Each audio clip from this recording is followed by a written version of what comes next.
Assalamualaikum warahmatullahi wabarakatuh.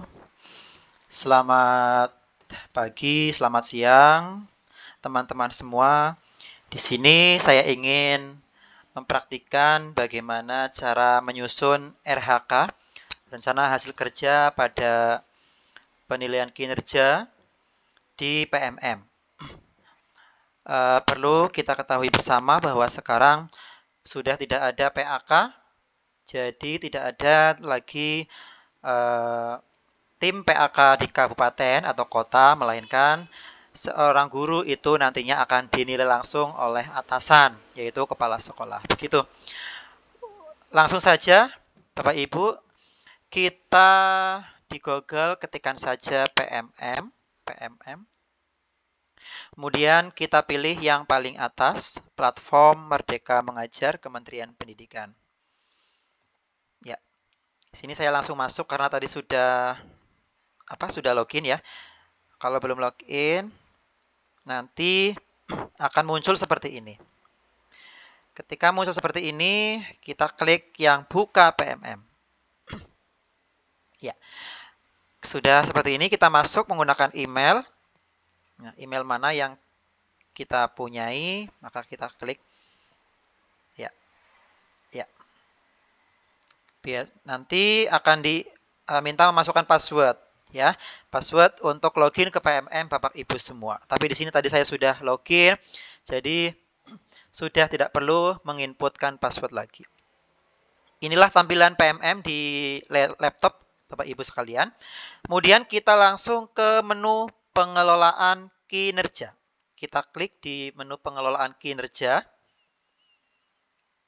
Nah, di sini sudah ada Bapak Ibu jadwalnya 1 sampai 31 Januari itu adalah mulai perencanaan kinerja.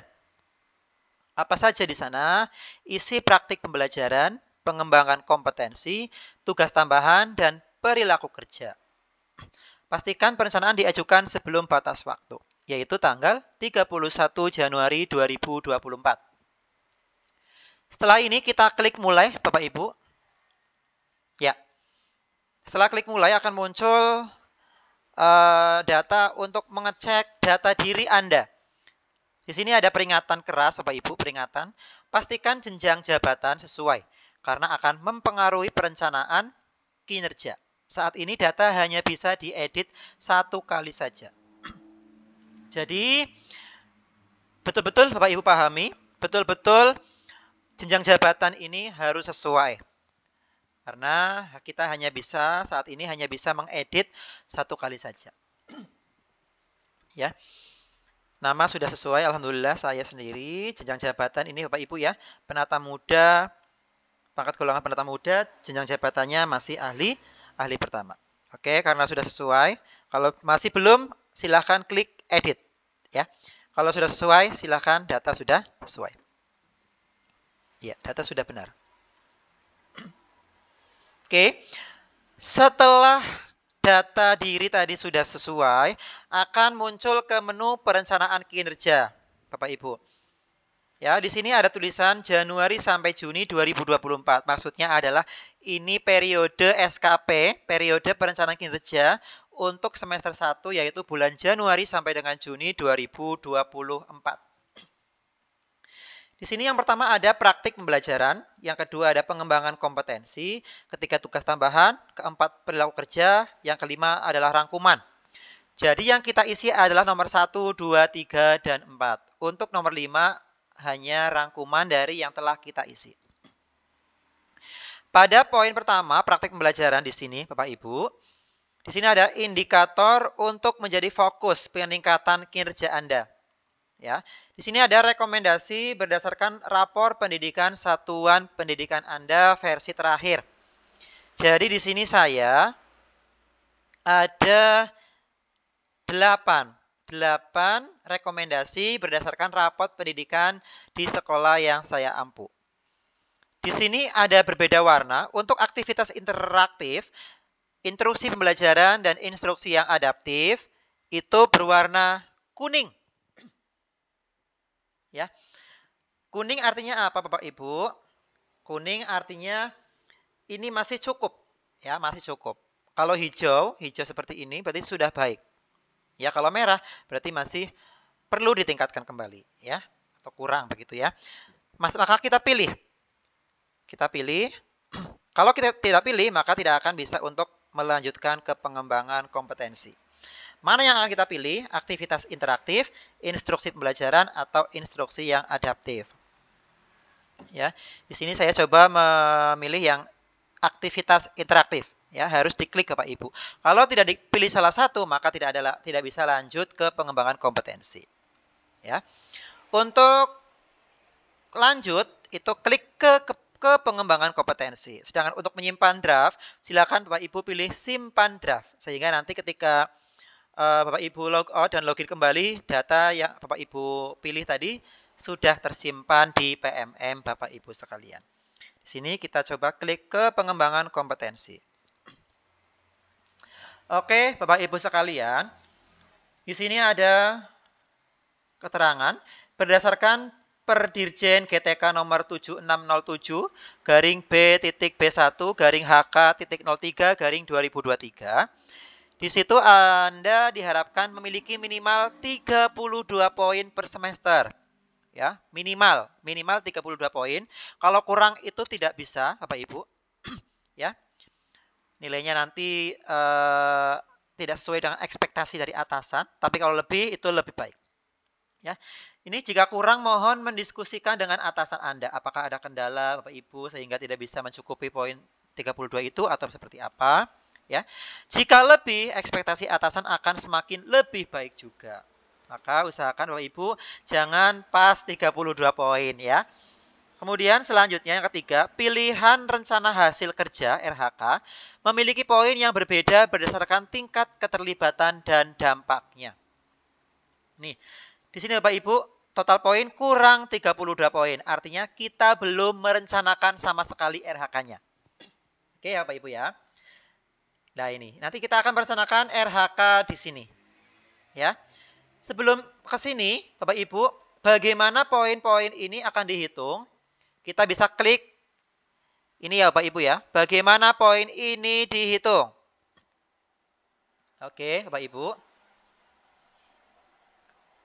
Nah, di sini di bawah ada 18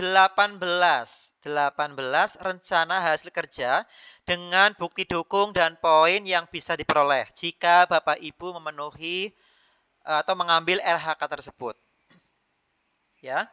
Yang pertama Bapak Ibu, ini ada meningkatnya kompetensi melalui peran sebagai peserta pelatihan mandiri ya. Jadi catatannya 1 pelatihan beserta aksi nyata. Bukti dukungnya adalah sertifikat topik yang Bapak Ibu terima setelah Bapak Ibu menyelesaikan topik dan mengunggah aksi nyata di PMM. Ya, jadi sampai aksi nyata dan keluar sertifikat. Itu bukti dukung yang nanti Bapak Ibu upload. Ya, di sini poinnya adalah 8. Kalau 1, kalau Bapak Ibu mengambil 2 pelatihan di PMM itu sampai aksi nyata dan mendapatkan sertifikat, maka 8 dikali 2, 16 poin. Kalau Bapak Ibu mengambil 3, berarti 24 dan seterusnya. Ya. Di sini Bapak Ibu pilihlah RHK yang sekiranya Bapak Ibu bisa melalui, bisa menjalaninya selama 1 semester, ya.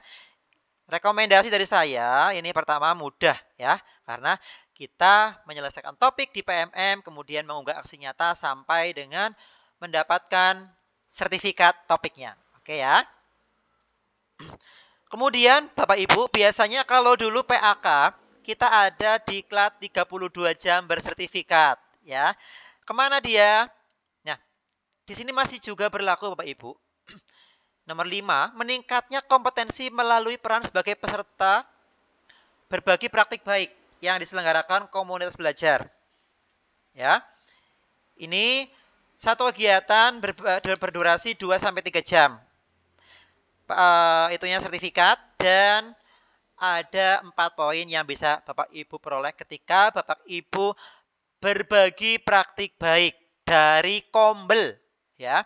Nanti sertifikatnya bisa dibuat oleh ketua Kombel. Ya, begitu Pak Ibu. Kemudian ini Bapak Ibu yang tadi saya bilang, satu kegiatan berdurasi 2-3 hari. Ya, yang biasanya kita jalani sertifikat 32 jam. Itu ini ya, meningkatnya kompetensi melalui peran sebagai peserta kegiatan pelatihan atau BIMTEK. Ya, dan memperoleh sertifikat di bidang pendidikan, kebudayaan, riset, dan teknologi. Itu poinnya 8. Bapak Ibu ya. Kemudian ada banyak sekali Bapak Ibu, bisa Bapak Ibu cermati. Ya, bisa Bapak Ibu baca-baca terlebih dahulu. Untuk Bapak Ibu yang mungkin tahun ini terbawa pengajar praktik atau menjadi fasilitator dalam guru penggerak, ini ada di poin 17 Bapak Ibu. Ya. Bapak Ibu bisa ambil, bisa rencanakan ya. Dan itu buktinya sertifikat. Kemudian poinnya lumayan besar Bapak Ibu, ada 12. Ya. Oke. Yang mudah-mudah saja yang Bapak Ibu pilih yang sekiranya Bapak Ibu bisa untuk menjalaninya selama 1 semester. Ya, untuk yang ingin rekomendasi yang mudah-mudah nanti kita akan buatkan video terpisah. Oke. Kita lanjut kembali ke tadi untuk pengisian RHK Bapak Ibu. Kita pilih, coba pertama kita pilih. Tadi saya akan memilih, misalkan saya akan memilih tadi yang aksi nyata, ya aksi nyata. Mana aksi nyata tadi? Aksi nyata. Ya. Pelatihan mandiri. Nah ini, ya aksi nyata.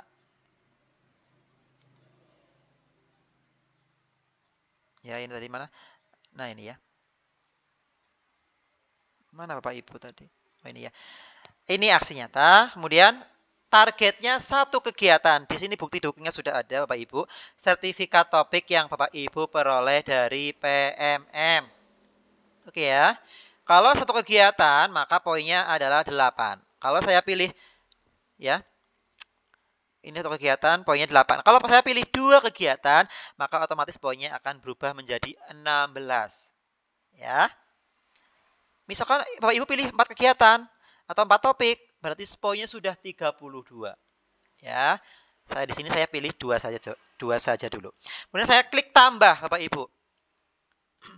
Oh, tahun ini saya terbawa sebagai pengajar praktik. Nah, misalkan ya, misalkan terbawa sebagai pengajar praktik, maka kita bisa pilih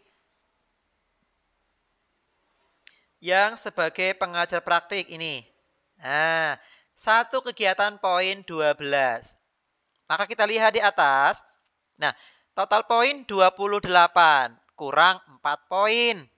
Ya, maka kita pilih lagi Bapak Ibu, 4 poin itu mau apa? Kita klik tambah. Nah, kita pilih lagi RHK-nya. Nah, kita pilih RHK. Kira-kira apa lagi yang akan saya lakukan dalam 1 semester ini? Nah, oke ya. Misalkan saya akan mengobservasi praktik pembelajaran rekan sejawat. Ini berarti rekan guru. Ya, poinnya lumayan besar Bapak Ibu. 8 poin. Nah, bukti dukungnya adalah laporan. Laporan sebagai observer maupun sebagai orang yang diobservasi. Ya, ini poinnya 8. Jika kita lihat di sini, total poin saya sudah 36 poin. Ya, Bapak Ibu bisa menyimpan draft atau bisa ke tugas tambahan. Saya langsung saja ke tugas tambahan. Oke. Bapak Ibu, kita pilih tugas tambahan kita apa. Nah, di sini ada banyak sekali Bapak Ibu. Silakan Bapak Ibu pilih, baca-baca dan dipilih. Ada juga yang mudah sebagai misalkan ini ya, sebagai kalau mungkin di SMK, sebagai kepala program keahlian, ini bisa dipilih Bapak Ibu. Ya, atau sebagai kepala perpustakaan, silahkan yang membidangi ya, membidangi di situ boleh. Misalkan ini juga bisa ini untuk hanya untuk SMP ya, ini lihat. Maka untuk Bapak Ibu yang SD jangan ambil yang ini ya sebagai wali kelas. Oke. Kalau saya SD, maka pilih yang mana? Ini bisa semua jenjang ya. Perhatikan di depan Bapak Ibu ya. Ada semua jenjang, ada hanya untuk SMK, ada semua jenjang. Nah, ya. Ini semua jenjang bisa dipilih oleh semuanya. Silakan Bapak Ibu. Misalkan ini saya pilih ini ya, semua jenjang. Sebagai guru piket, ya ini yang mudah ya, guru piket. Sudah. Kemudian saya pilih ke perilaku kerja. Nah, kemudian Di sini indikator dan perwujudan perilaku. Ya, bisa klik ini selengkapnya, bisa kalau Bapak Ibu ingin membaca-baca dulu ya. Ada indikator dan perwujudannya ya. Misalkan perwujudan perilaku ini ya, memahami kebutuhan peserta didik. Perwujudannya seperti apa? Silakan Bapak Ibu baca-baca ya. Oke. Mana yang akan Bapak Ibu fokuskan di tahun ini? Ya, misalkan yang pertama aspek berorientasi pelayanan. Apa perilaku yang paling ingin Bapak Ibu fokuskan di tahun ini? Misalnya saya akan memahami kebutuhan peserta didik. Nah, ya. Kemudian bagaimana Anda akan menerapkan perilaku tersebut dalam kehidupan sehari-hari? Misalkan saya akan menyelesaikan keluhan peserta didik dengan komunikasi persuasif ya. Kemudian lanjut ke akuntabel. Apa perilaku yang paling Anda fokuskan di tahun ini? Misalkan saya melaksanakan tugas dengan jujur, tanggung jawab, cermat, disiplin. Bagaimana Anda akan menerapkan perilaku tersebut? Nah, ini misalkan memenuhi melaksanakan pekerjaan sesuai dengan ketentuan ya. Sampai di aspek yang ketujuh ya Bapak Ibu ya. Oke, di sini saya akan isi dulu. Ya, misalkan saya isi ini dulu aja. Oke. Kalau tidak diisi maka tidak akan bisa lanjut ke rangkuman ya. Ini terakhir yang kita isi, ini yang keempat ya. Oke, loyal, ini loyal, memegang teguh moral misalkan. Silakan Bapak Ibu isi sesuai dengan yang akan Bapak Ibu capai di semester 1 ini ya. Silakan Bapak Ibu boleh. Yang terakhir adalah kolaboratif, berkolaborasi dengan semua stakeholder yang ada di sekolah. Nah, kalau sudah selesai ketujuh aspek ini, maka kita bisa ke rangkuman. Nah, di rangkuman ini akan terlihat Bapak Ibu ya. Ada hasil kerja utama ya, ada hasil kerja utama. Ini. Oke, ini otomatis Bapak Ibu ya yang pertama yang tadi. Kemudian rencana hasil kerja, ini yang kita isi tadi di awal, yang PMM dan lain sebagainya itu ya, yang sertifikat 32 jam, pengajar praktik ya. Kemudian yang kelima, rencana hasil kerja target kualitas. Ini otomatis Bapak Ibu ya, bukti dukungnya nanti ada KOSP ya. Ada KOSP. Kemudian rencana hasil kerja nomor 6. Ini juga sama, ini otomatis Bapak Ibu, otomatis terisi. Bukti dukungnya adalah rangkuman kehadiran. Ya, absensi ya Bapak Ibu ya. Kemudian rencana hasil kerja tambahan. Ya. Ini juga otomatis Bapak Ibu. Ininya tadi yang kita pilih ya sebagai guru piket tadi ya. Ini yang kita pilih sebagai guru piket tadi. Bukti dukungnya adalah SK ya, SK tugas dari kepala sekolah atau atasan langsung. Ini perilaku kerja yang ada 7 tadi yang kita pilih. Kemudian kalau kita akan mengajukan, kalau sudah yakin sekali ya, maka kita klik lanjut ajukan. Ya. Karena di sini mohon maaf saya masih PLT jadi masih menunggu kebijakan ya. Bapak Ibu ya, maka saya tidak akan melanjutkan terlebih dahulu. Oke, kalau masih ragu-ragu dan akan mengubahnya, Bapak Ibu bisa klik ubah ya, maka akan bisa merubah. Oke, Bapak Ibu, demikian Bapak Ibu tutorial dari saya terkait dengan pengisian RHK di PMM. Semoga bisa menjawab keluh kesah Bapak Ibu ya, karena ini lumayan baru bagi kita. Semangat untuk guru-guru di Indonesia. Oke. Begitu, silakan tinggalkan komentar jika ada pertanyaan Bapak Ibu. Saya akhiri. Assalamualaikum warahmatullahi wabarakatuh.